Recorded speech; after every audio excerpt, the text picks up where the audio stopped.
তাপমাত্রা কমার জন্য বৃষ্টির সালাত আছে, এই সালাত আমরা পড়বো ইনশাআল্লাহ।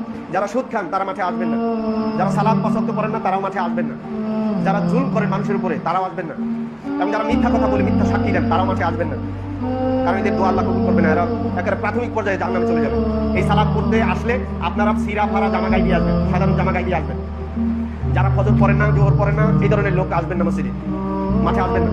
দুই, যারা সুদ খান তারাও আসবেন না। বুঝাতে পারছি আপনাদেরকে?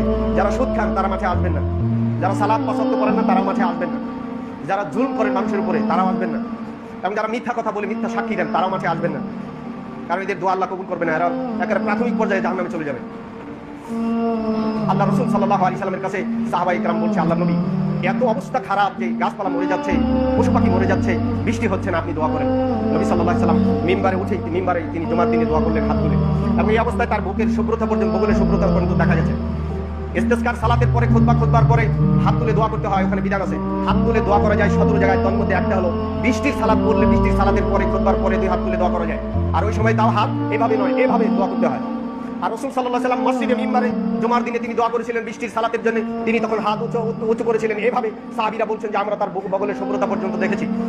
আল্লাহ রাসূল হাত তোলার পরে বৃষ্টি পড়তে শুরু করলেন, পুরো এক সপ্তাহ মাঠ ঘাট বৃষ্টিতে লোক ঘর থেকে বের হতে পারছে না।